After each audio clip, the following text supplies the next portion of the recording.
Dünya üzerinde öleceğini bilen bir canlısın. Ama sen hiç gitmeyecekmiş gibi sürekli bir şeyler kurup duruyorsun. Şu an elinde tuttuğun telefona ya da bilgisayara bir baksana. Atalarım bunların hiçbirini kullanmadı. Onların ihtiyaç bile duymadığı bu nesneler nasıl oldu da senin için vazgeçilmez hale geldi? Aynı doğayı paylaşan binlerce tür varken neden bizim türümüz aradan sıyrılmayı başardı? Bu videoyu sonuna kadar izlediğinde zihnindeki taşlar yerine oturacak. Hazırsan başlayalım. İçinde yaşadığın dünya kendi kendini yenileyen, dönüştüren, zorunlu olarak evrensel yasalara bağlı olan bir yerdir. Bu durumda dünya senin ihtiyaçların için bir plan ya da başka bir anlam içermez. O kendine ayrılan yörüngede sürekli hareket halindedir. Mecbur olarak içinde yaşadığın bu yer sana bir barınak, hazır yiyebileceğin bir yemek ya da amacın için gerekli bir aleti hazır olarak sana sunmaz. Yani ihtiyaçlarını gidermek için eyleme geçmekten başka çaren yoktur. Ancak eyleme geçmeden önce zihinsel bir faaliyet yürütmen şarttır. Karınca veya arı kolonisinde tek tek bireylerin bir tek amaç uğruna organize olduklarını görmüş olmalısın. 1 milyon yıl önce nasıl davranıyorlarsa bugün de aynı şekilde davranırlar. Onların bu davranışları güdüsel itaatle bağlı oldukları biyolojik kodlarının eylemlerine yansımasıdır. Ancak biz insanlardaki durum biraz farklıdır. Biz diğer canlıların güdüsel itaatle bağlı oldukları biyolojik kodların dışına çıkabiliriz. Bu özelliğimiz sayesinde evrimsel süreci beklemeden güdüsel itaatin dışına çıkıp enerjimizi başka amaçlara yöneltebiliriz. Amacın için geliştirdiğin zihinsel tasarım olgunlaşınca motor korteksin seni harekete geçirir. Doğadaki ham maddeyi doğal formundan koparıp kendi ihtiyaçlarına göre eğip bükersin. Örneğin güvenlik ihtiyaçların için barınaklar veya beslenmek için tarım aletleri ve av aletleri yaparsın. Evet, senin zihinsel ve bedensel faaliyetin sonucu tekrar doğaya yansıyan bu nesneye ürün, dönüştürme sürecine ise üretim diyoruz. Bu ürün dönüştüren kişiye yani sana ait bir aidiyet taşır. Çünkü üretme sürecinde kullanılan enerjiyi sen sarf ettin.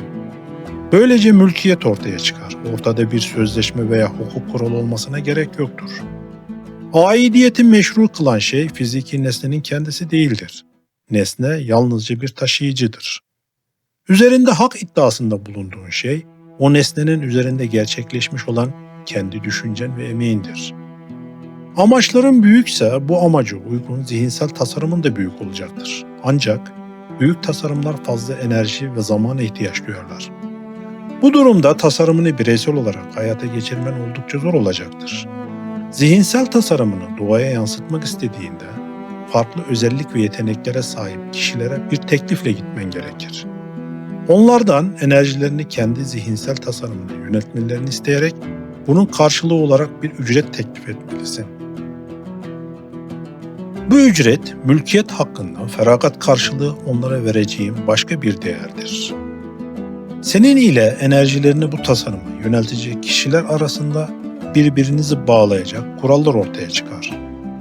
Bu kurallar sözlü ve yazılı olarak bir uzlaşı ile sonuçlanması halinde tasarımın çevresinde bunu doğaya yansıtacak kolektif bir yapı oluşacaktır. Böylelikle tasarımını doğaya yansıtman için gerekli iş gücünü kurgulayabilirsin. Herkesin kendi çıkarını takip ettiği bir dünyada amaçların birbiriyle çatışması kaçınılmazdır. Öncelikli çıkar arayışı, kurguladığın kolektif yapının uyumunu bozar ve bunun sonucu kaostur. Ortaya çıkan kaosu yönetebilmek için amaçlara sınırlar çizen kurallar ve kanunlar üretmelisin. Bunlarla uzlaşı ve yaptırım gücü olan kolektif yapılar tasarlayabilirsin. İyi tasarlanmış bir yapı, farklı amaçları olan insanların enerjilerini birbirine çarptırmadan ortak bir hedefe kanalize eder.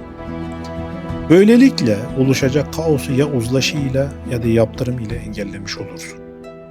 Kurallar üzerinde sağlanan uzlaşı hepinizi sosyal yapışkanla birbirinize bağlar.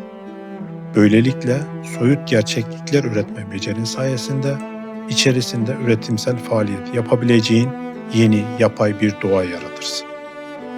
Sen de bu yeni doğaya uyum sağlamaya çalışırken kaçınılmaz olarak değişirsin. Değiştirip dönüştürdüğün somut ve soyut her şey aslında tepkisel olarak sana geri döner. Bu eylemlerinin sonucu olarak kendi oluşturduğun değerler üzerinde yükselirsin. Enerjini sarf ettiğin amaçlar başkalarının amaçları ile çarpıştığında onlarla kıyasıya mücadele edersin. Yaşadığın stres ve yorgunluk için mücadele sonunda bir ödül beklemen doğaldır. Neden bu mücadeleyi yürüttüm? Niçin bu zorluklara katlanıyorum? Bu sorular aklının bir köşesinde seni sürekli meşgul eden anlam arayışının sorusudur. Sen biyolojik olarak ölümlü olduğunun bilincinde olan bir canlısın. Zamanın kısıtlı ve kısıtlı zamanın ötesine biyolojik canlılığını taşıyamazsın. Ancak kendi enerjinle, doğaya yansıttıklarınla sana ayrılan zamanın ötesine düşünce ve emeklerini taşıyabilirsin. Böylece varoluşsal biçimin biyolojik sınırlarını aşar ve kültürel bir hafız olarak zamana mühürlenir. Bu hakikati bizden asırlar önce yaşamış toplumların doğanın bağrına kazıdığı zihinsel mimarilerde okuyabilirsin. Antik kentler, tapınaklar ve yazıtlar. Sadece taş değil, bugünün değerlerinin doğadaki iz düşümleridir.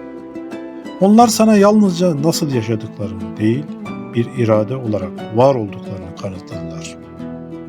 Onların bıraktığı bu zihinsel miras sayesinde her seferinde sıfırdan başlamak zorunda kalmadın. Neden üretmek zorundasın?